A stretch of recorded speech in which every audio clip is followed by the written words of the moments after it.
अरमान morning. पहले तो बताइए कि कल जो नतीजे आए हैं कैसे रहे हैं, उसकी पूरी एनालिसिस जरा दर्शकों के सामने रख दीजिए। जी बिल्कुल, गुड मॉर्निंग। कई सारे नतीजे आते हुए दिखे, जिसमें सबसे पहले अगर आप बात करें एलएनटी की, यहाँ पर जो अनुमान था उसके मिस होता हुआ दिखा है।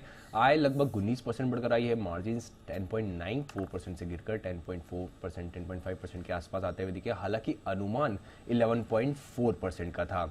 और अगर आप देखें ऑर्डर्स विन में लगभग 25% के आसपास की वाई आपको बढ़ोतरी आती हुई दिखेगी। उसी के साथ साथ अगर आप बात करें एसआरएफ में, यहाँ पर आपको अनुमान से कमजोर नतीजे आते हुए दिखे हैं। आय लगभग 12% गिरकर आई है। एडजस्टेड मार्जिन की बात करें तो 24.5% से गिरकर 19.1% पर आती हुई दिखी है। हालांकि अनुमान अगर आप बात करें तो 20.3% का था। एस्ट्रल यहाँ पर अनुमान से थोड़े से कमजोर है, यूं ओवरऑल आपको बेहतर लगेंगे, पर अनुमान जो था उससे थोड़े से कमजोर आपको आते हुए दिखे हैं। आय लगभग 8.1% बढ़कर आई है।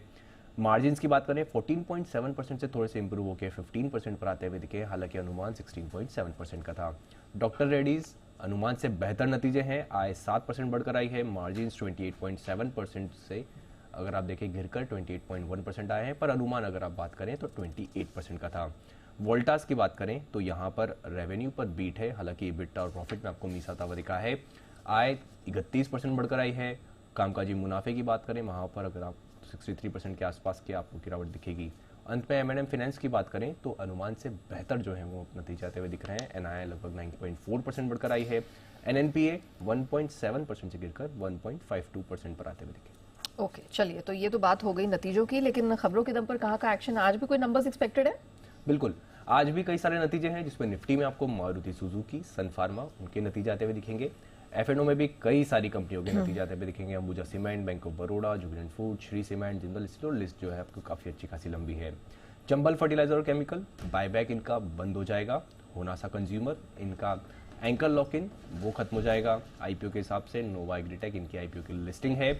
आरबीआई मॉनिटरी और क्रेडिट इंफॉर्मेशन रिव्यू, ये भी और अधूरी जो केवाईसी वाली फास्टिंग 31 जनवरी के बाद जो है नहीं चलेगी। आईपीओ अपडेट्स में बीएलएसई सर्विसेज, जिनका डे 2 है आज, डे 1 में बढ़िया सब्सक्रिप्शन मिलता हुआ दिखा है, लगभग 15.6 टाइम्स, जिसमें आप एनआईआई की बात करें 30 गुना, रिटेल 49 टाइम्स आता हुआ दिखा है। टीसीएस यहाँ पे यूके में एविवा के साथ इन्होंने 15 साल के लिए करार किया है। गार्डन रिच रॉयल रॉयल्स के साथ इन्होंने एमटीयू S400 मरीन इंजन बनाने के लिए करार किया है। जुबिलेंट फूडवर्क्स अब ओएनडीसी नेटवर्क पर डोमिनोज उपलब्ध होगा और ग्राहक सभी नेटवर्क पर डोमिनोज के अगर आप कैटलॉग एक्सेस यहां पर कर पाएंगे। कोरोमंडल इंटरनेशनल रिजल्ट्स के बाद नई फॉस्फोरिक और सल्फ्यूरिक एसिड की एक प्लांट जो है उसको स्थापित करने के लिए बोर्ड से मंजूरी मिलती हुई दिखी है। और क्षमता विस्तार के लिए टोटल जो निवेश किया जाएगा वो लगभग 1030 करोड़ का किया जाएगा। और प्रमोटर और फंड एक्शंस में अंत में शेल्बी इंजीनियरिंग, जहां पे एचडीएफसी म्यूचुअल फंड ने लगभग 10.8 लाख शेयर बेचे हैं, उनकी हिस्सेदारी 6.79% से घटकर 4.4% हो गई। तो कुछ